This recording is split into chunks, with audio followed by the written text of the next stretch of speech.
Payment release করে দিব লাগে হ্যাঁ আপনি ভুল কাম করেছেন নাই হ্যাঁ এনে করব লাগে এজন রেসপন্সিবল গভর্নমেন্ট অফিসার হিসাবে বাইদেউ আপনি ফটো তিনিখনো দিব দিছিল না জিপিএস ফটো আপনি তিনিখন এটা এখন তো বাগলে লগাব নোৱাৰে ইখন ঠিকে আছে ইটো তাৰমানে আহা নাই DC TV install photographs R ইনক্লুজ ইমান ফাঁকি এনেকে হ্যাঁ গভৰ্নমেন্টৰ এটা ইমান শিক্ষা বিভাগৰ ইয়াতকে আৰু আপোনালোকে কি ফাঁকি কথা ক'ব গভৰ্নমেন্টক গোটেই আপোনালোকে ফাঁকি কথা কৈ কৈ হেৰি কৰিছে নাপায় নহয় তেনেকুৱা কৰিব ক্লাছৰুমত বাইদেউৰ ৰুমত লগাবলৈ টিভি দিছিলে নেকি আপোনালোকে বাইদেউৰ ৰুমত কিয় টিভি লগাইছে নহয় এনে ৰাখিত লগোৱা নাই থৈ দি নহ'লেও আপুনিতো গোটেই টিভিবিলাক লগা বুলি কৈছে ক'ত লাগিল লাইব্ৰেৰীটো ক'ত আছে নতুন কৰি বনাই আছে হোৱা নাই ৰং মাৰি আছে তো আপুনি এইটো লাইব্ৰেৰী আপুনি হোৱা বুলি কৈ দিছে কিয় কৈছে এনে প্ৰায় হ'লে গোটেই ৰং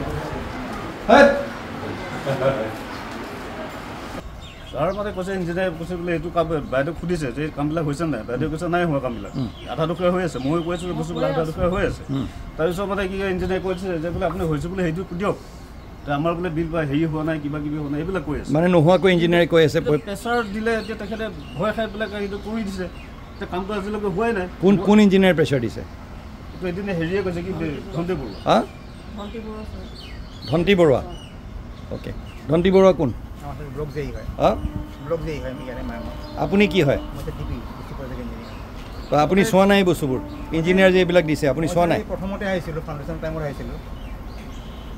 আপুনি যে বাৰে বাৰে এই বস্তুটো চহী কৰাবলৈ লৈ আনি আছে আপুনি এইবিলাক চোৱা নাই আপুনি 4বাৰ ডিচি এজনৰ ওচৰলৈ আহিছে মই ছাৰ কেইখনমান চাইছোঁ মানে এইটো গোটেইবোৰ যে গোপাত ফাঁকি কথা কৈ পেলাই যে আপুনি আনিছে আপোনাৰ লাজ লগা নাই লাজ লগা নাই আপোনাৰ শিক্ষা বিভাগৰ তৰফৰ পৰা মানে সৰ্বশিক্ষা অভিযানৰ অন্তৰ্গত এটা খুব সুন্দৰ এটা পদক্ষেপ লোৱা হৈছিলে আৰু সেই পদক্ষেপৰ জৰিয়তে আমাৰ মৰিগাঁও জিলাৰ 90খন স্কুলত 90টাকৈ লাইব্ৰেৰী আৰু সেই লাইব্ৰেৰী আছিলে চিলড্ৰেন আৰু এডলেচেন্স বুলি কৈছিলে এই ল'ৰা ছোৱালীবিলাকৰ কাৰণে এটা ডিজিটেল লাইব্ৰেৰী বনোৱাৰ কথা লাইব্ৰেৰীটো বনোৱাৰ বাবে প্ৰায় 16 লাখ টকা দিয়া হৈছিলে আৰু তিনিটাকৈ টিভি স্কুলখনৰ বাবে এই ডিজিটেল লাইব্ৰেৰীত এটা 55 ইঞ্চৰ এটা টিভি লগাব লাগে বাকী দুটা টিভি 32 ইঞ্চৰ এটা স্মাৰ্ট ক্লাছ এটা হ'ব লাগে সেই তাত লগাব লাগে বাকী 3 নম্বৰ টিভিটো স্কুলখনৰ যিকোনো এটা প্ৰয়োজনীয় এটুকুৰা জেগাত সেই টিভিটো লগাব লাগে এটা প্ৰথম কথা হ'ল এই লাইব্ৰেৰীবিলাকৰ 3টা ইনষ্টলমেণ্টত এই পইচাটো দিয়া কথা আছিলে 3টা ইনষ্টলমেণ্ট আমি লৈ যোৱা বুলি গম পাইছোঁ আৰু লৈ যোৱা সত্ত্বেও কিন্তু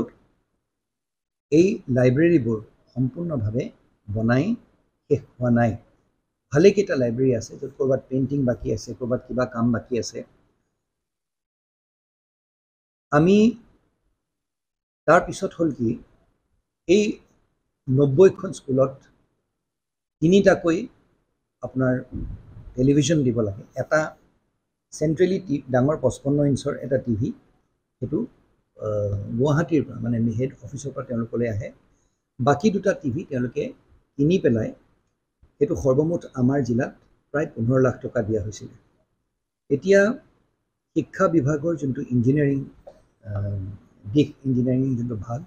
সেই তাৰ যোনজন মুৰব্বী সেই মুৰব্বীজনে যোৱা প্ৰায় 4বাৰ এটা ফাইল মোৰ ওচৰলৈ লৈ আহে প্ৰথমতে ফাইলটো চাই মই তেওঁক কৈছোঁ যে ইয়াত সঠিক তথ্য এই ফাইলটো এপ্ৰুভ কৰিবলৈ বা মঞ্জুৰি দিবলৈ এই 15 লাখ টকা মোকলাই দিবলৈ আমি তাত তথ্যখিনি পোৱা নাই এই 3টাকৈ টিভি ক'ত কেনেধৰণে লগোৱা হ'ল সেইখিনি কথা আমাক জনাব লাগে বা আৰু সেইটো তথ্য সহকাৰে আমাক দিব লাগে ফাইলটো গ'ল আকৌ উভতি আহিছে আকৌ তাত দিছে ক'ৰবাত মাটিত থৈ দিছে এটা টেলিভিশ্যনটো কিনা বেগ এটা এই যে কাৰ্ডবৰ্ডৰ যে সেইটো থৈ দিছে মই বোলো সেইটো মোৰ ঠিক লগা নাই সেইটো নহয় তাৰপিছত আকৌ তৃতীয়বাৰ পঠিয়াই দিয়াৰ পিছত কি কৰিছে সম্পূৰ্ণভাৱে ভুৱাকৈ একেটা টিভি হয়তো 3বাৰ বেলেগ বেলেগ এংগুলৰ পৰা ফটো তুলিছে দেখাৰ লগে লগে মোৰ মনটো চেবালে আৰু মই ভদ্ৰলোকক মই অভিযন্তাজনক মই মোৰ গাড়ীত বহুৱালোঁ তেওঁৰ মোবাইল ফোনটো মই ফোন কৰিবলৈ দিয়া নাই কাকো, সেইটো মই বেলেগকৈ থৈ দিছোঁ। আৰু প্ৰথমতে আমি আহঁতগুৰি স্কুল এখনলৈ গ'লোঁ। আহঁতগুৰি স্কুলখনত আমি গৈ পেলাই দেখা পাওঁ যে তাত ফটো দিছিলে হয়, কিন্তু টিভি এটাও লগোৱা হোৱা নাই। সমান্তৰালভাৱে আমি বাকী আৰু 3খন স্কুল পৰিদৰ্শন কৰিলোঁ, সেই তাতো এনে পৰিস্থিতি আমি দেখা পাইছোঁ। এখন স্কুলত অৱশ্যে আমাৰ মৰিগাঁৱৰ ভিতৰৰ এখন স্কুলত টেলিভিশ্যনো লগাইছে আৰু তাত লাইব্ৰেৰীটোও ভালকৈ বনাইছে হয়, কিন্তু এখন স্কুলততো মাত্ৰ 2টা টিভি আছে, তৃতীয় টিভিটো অহাই নাই। এতিয়া এই গোটেইখিনি তথ্য আমি গোটাই পেলাই এটা কথাই আমি ক'ব পাৰোঁ যে এই সন্দৰ্ভত এটা দুৰ্নীতি চলিছে আৰু এই দুৰ্নীতিত যি তদন্ত কৰিবলগীয়া আছিলে সেই তদন্ত কৰা হৈছে। আমি জল পটপটকৈ কথাখিনি ওলাই পৰিছে আৰু তাৰ বিৰুদ্ধে যি উচিত ব্যৱস্থা ল'ব লাগে আমি জিলা প্ৰশাসনৰ তৰফৰ পৰা ল'ম। ইতিমধ্যে শিক্ষা বিভাগকো মিছন ডাইৰেক্টৰ ডাঙৰীয়াকো জনোৱা হৈছে আৰু তেওঁ অত্যন্ত গুৰুত্ব সহকাৰে এই কথাষাৰ লৈ আমাক এটা ৰিপৰ্ট দিবলৈ কৈছে আৰু উচিত শাস্তি তেওঁ দিব, ব্যৱস্থাও তেওঁ গ্ৰহণ কৰিব বুলি কৈছে। আৰু এনেধৰণৰ কাৰ্যকলাপ আমি মৰিগাঁও জিলাত আমি হ'বলৈ নিদিওঁ।